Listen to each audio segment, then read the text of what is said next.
X पति से बदला लेने के लिए 4 साल के बेटे के कत्ल की सनसनी यानी खतरनाक दास्तां। आईने के सामने की सतह जितनी साफ और चमकदार नजर आती है, उसके पीछे का हिस्सा उतना ही बदरंग काला और खुरदरा होता है। Artificial intelligence startup mindful AI lab की को फाउंडर और सीईओ सूचना सेठ की जिंदगी भी उसी आईने की तरह थी। आगे से चमकदार और पीछे से भयावह कालिमा समेटे हुए सूचना सेठ इस कदर तनाव, घृणा, जलन, सबक सिखाने और बदला लेने की भावना से भरी हुई थी। दोस्तों, ये कहानी काफ़ी इंटरेस्टिंग है कि अपने 4 साल के मासूम बेटे को अपने हाथों से कत्ल करते समय उसके हाथ नहीं कांपे। अपने बेटे के कत्ल की साजिश रचते रचते उसके भीतर की माँ ने उसे एक बार भी नहीं झकझोरा। क्या एक उच्च दर्जे की पढ़ी लिखी औरत जो समाज को नेतृत्व देने की क्षमता रखती है, बदले की भावना में इतनी अंधी हो सकती है कि हत्या जैसा जघन्य कृत्य कर जाए, वह भी अपने ही बच्चे की हत्या। 39 साल की सूचना सेठ 6 जनवरी को गोवा के सोल बनियान ग्रांडे होटल में अपने 4 साल के बेटे के साथ आई थी। 8 जनवरी को जब उसने होटल से चेकआउट किया, तब उसका बेटा उसके साथ नहीं था। होटल स्टाफ ने बेटे के बारे में पूछा तो सूचना सेठ ने कहा कि वह गोवा में फातोर्डा में एक रिश्तेदार के घर पर है। उसने रिसेप्शनिस्ट से कहा कि वह उसके बेंगलुरु जाने के लिए कोई टैक्सी बुक करवा दे। रिसेप्शनिस्ट ने कहा कि टैक्सी एक्सपेंसिव पड़ेगी, आप फ्लाइट लेकर चली जाइए, वह सस्ती होगी। मगर सूचना सेठ ने बाई रोड जाने पर ही जोर दिया तो उसके लिए कैब बुक करा दी गई। सूचना अपना सामान लेकर निकली। उधर हाउसकीपिंग स्टाफ जब उसका छोड़ा गया रूम साफ करने पहुंचा तो उसको वहां खून के धब्बे मिले। स्टाफ ने इसकी सूचना होटल के मालिक को दी और मालिक ने तुरंत पुलिस को इन्फॉर्म दिया।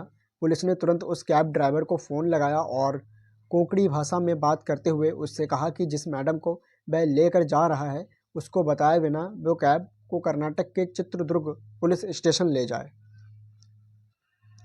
ड्राइवर ने पुलिस के इंस्ट्रक्शन के अनुसार गाड़ी पुलिस स्टेशन पर लाकर खड़ी कर दी, जहां सूचना सेठ को पुलिस ने गिरफ्तार कर लिया। सूचना सेठ के सामान की तलाशी लेने पर उसके बच्चे की लाश पुलिस को उसके एक बैग में मिली। सूचना सेठ ने अपने बच्चे की हत्या क्यों की? इस सवाल के जवाब में जो कहानी निकल कर आई वो एक ऐसी औरत को सामने लाती है जो एक तरफ बहुत पढ़ी लिखी, मेहनती, सेल्फ मेड, नेतृत्व क्षमता से भरपूर, उद्योग जगत की जाति महत्वाकांक्षी और समाज में अपनी हैसियत रखने वाली निर्भीक औरत है, तो वहीं दूसरी तरफ सामाजिक और पारिवारिक चक्रव्यूह में फंसी, टूटन, तनाव, गुस्से, अपमान, नफरत, झगड़े, कानूनी पचड़े में घिरी औरत, जिसके अंदर अपने पति से बदला लेने के अलावा उबाल मार रहा हो, पति से बदला लेने का लावा यानी आग उबाल मार रहा हो, जिसके चलते उसने अपने बेटे को मौत की नींद सुला दिया। हत्या की वजह जानने से पहले सूचना सेठ की शैक्षिक योग्यताओं पर एक नज़र डालते हैं। सूचना सेठ एक अधिक एक्सपर्ट, नैतिकता विशेषज्ञ और डेटा वैज्ञानिक हैं, जिसके पास डेटा विज्ञान टीमों को सलाह देने और स्टार्टअप व उद्योग अनुसंधान प्रयोगशालाओं में मशीन लर्निंग समाधानों को स्केल करने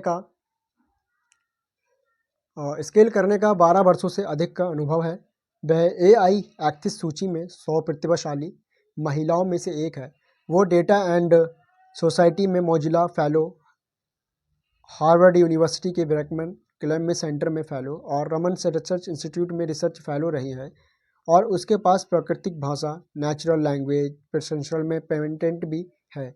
ऐसी प्रतिभाशाली लड़की की शादी वर्ष 2010 में वेंकटरमन से हुई, जो एक एआई डेवलपर है। शादी के बाद दोनों में वैसे ही नोकझोंक चलती रही जैसे आमतौर पर भारतीय घरों में होती रहती है। शादी के 9 साल बाद वर्ष 2019 में सूचना ने एक बेटे को जन्म दिया, मगर बेटे के जन्म के बाद में पति पत्नी में झगड़े काफ़ी बढ़ गए। 2020 से सूचना और उसके पति वेंकटरमैन के बीच विवाद इतना बढ़ गया कि दोनों ने तलाक ले लिया। कोर्ट ने बच्चे की कस्टडी सूचना सेठ को दी और आदेश दिया था कि वेंकटरमन अपने बच्चे से हर रविवार को मिल सकता है। मगर सूचना अपने पति वेंकटरमन से इतनी नफरत करने लगी थी कि वह नहीं चाहती थी कि वह अपने बेटे से मिलने आए और उसकी नज़रों के सामने पड़े। इस नफरत ने उसकी बुद्धि को कुंद कर दिया और वह एक ऐसे जघन्य अपराध की तरफ बढ़ गई जिसको सुनकर एकदम मुंह से यही निकलता है, ये कैसी माँ है। ना रहेगा बांस ना बजेगी बांसुरी। कहावत को चरितार्थ करते हुए सूचना सेठ ने बच्चे को ही खत्म करने का भयावह प्लान बना डाला। उसने अपने बेटे को गोवा घुमाने का प्रलोभन दिया। 4 वर्ष का मासूम बच्चा घूमने की बात सुनकर उत्साहित हो उठा। सूचना बेटे के साथ लेकर गोवा गई और वहां होटल के कमरे में उसका कत्ल करके लाश ठिकाने लगाने के उद्देश्य से बैग में भर लिया। बैग में भरकर टैक्सी में बेंगलुरु के लिए रवाना हो गई। यह तो होटल स्टाफ की तेजतर्रारी काम आ गई और सूचना को बीच राह में पुलिस ने लाश के साथ दबोच लिया। ये आपराधिक घटना भारतीय समाज में विवाह संस्था में भर चुकी संडात मनुष्य के नैतिक पतन, मानवीय गुणों और सहनशीलता के हानिस को, महत्वाकांक्षाओं के टकराव को उजागर करती है। ऐसी तमाम कहानियां भारतीय समाज में बहुत तेजी से बढ़ रही हैं, जहां माँ बाप के बीच चल रहे झगड़े का खामियाजा उनके मासूम बच्चों को उठाना पड़ता है। माँ बाप की रोज रोज की लड़ाइयों का ही असर है कि उनके बच्चे उग्र स्वभाव के और आपराधिक गतिविधियों में लिप्त हो जाते हैं। घर के सदस्यों के बीच तनाव बच्चों को शराब और ड्रग्स की तरफ धकेल रहा है।